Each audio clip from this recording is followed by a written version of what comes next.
Farmers worldwide are now at war against new climate change reporting mandates. American expectations of onerous burdens doubled when Biden was elected. This is by Real Clear Wire on WND. Steve Miller reports, echoing conflicts from Sri Lanka to Canada to the Netherlands, tensions between farmers and green-minded government policymakers are building in the United States, where producers are squaring off against a costly proposed federal mandate for greenhouse gas reporting from corporate supply chains. The U.S. Securities Exchange Commission in March proposed requiring large corporations, including agribusinesses and food companies, to report greenhouse gas emissions down to the lowest rungs of their supply chains as a means of combating climate change, which environmental campaigners contend imperils the planet and life on our planet.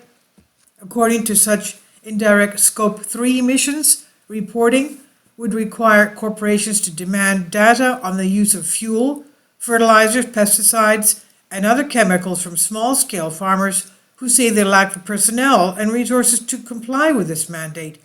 The challenge has been led by the powerful American Farm Bureau Federation and its states affiliates whose representatives have met with SEC officials and organized their lobbyists in Washington. Quote, the farmers we represent are already heavily regulated at the state, local, and federal level, but have never been subject to things concerned with Wall Street, unquote, said Lauren Lurkins, Director of Environmental Policy at the Illinois Farm Bureau. And she said, our farmers do not have a team of compliance officers or attorneys, and they don't have a network of people to help them understand this. They really want to make sure they are growing crops and raising livestock and that they take care of the food supply, end quote. Farmer protests worldwide, including tractor blockades, come at a time of heightened global food insecurity created by Russia and Ukraine conflict, a major wheat exporter, and other supply chain disruptions from the pandemic.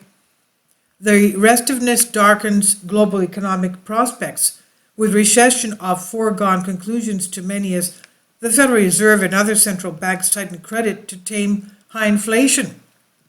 The most dramatic consequences of a government push for sharp limits on farming occurred in Sri Lanka, where a 2021 fertilizer ban led to a massive reduction, of course, in crop yields,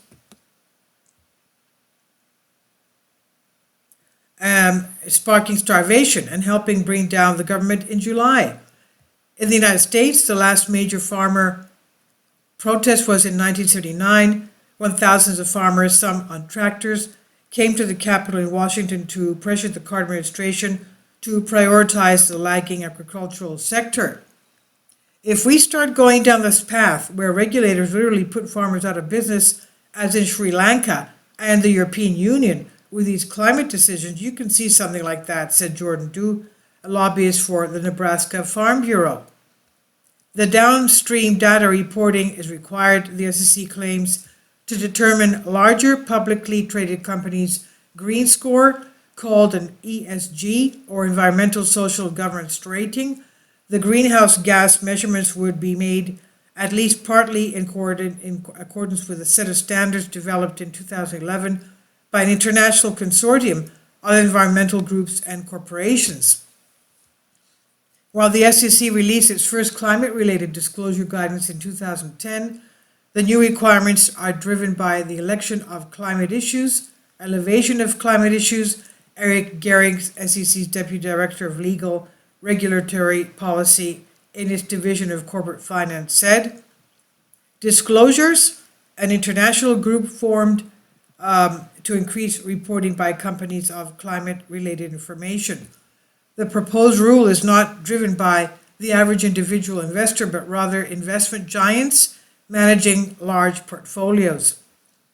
Gerding said several institutional investors who have collectively trillions of dollars in investments under management have demanded climate-related information because of the investor assessment of how climate change poses a risk to their portfolio.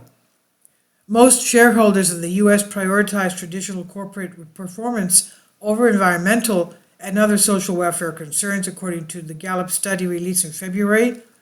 The poll queried its Gallup panel with $10,000 or more in equities or bonds. In another survey, investment professionals in the National Investor Relations Institute ranked an ESG score fourth in risk to a company behind performance, crisis, and management troubles.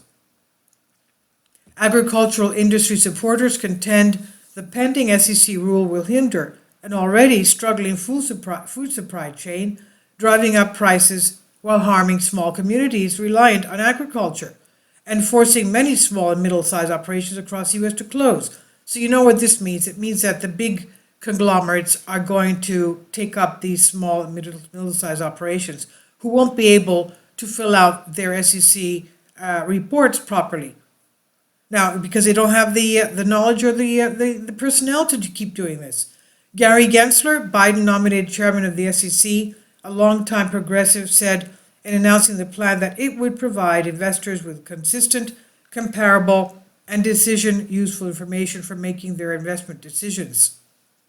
But the plan drew extraordinarily high number of substantive comments to the agency, around 14,000, during a 60-day requisite comment period, according to Ropes and Gray, a law firm that compiled a report on public comments submitted to the SEC on the climate disclosure proposal. And because of that, the comment period was extended an extra 30 days to close June 17. Agribusiness represented 20% of the total comments received by SEC, mostly opposing the rule, and the SEC was scheduled to adopt the plan in October, but is expected to finalize the rule later due to the volume of comments and pleas for reconsideration. So what happens if these agricultural producers are not able to perform, to fill in these reports? The SEC will, or some kind of an administration, will ask them to close down. And this is on WD. Please leave your comments. Thank you for your support.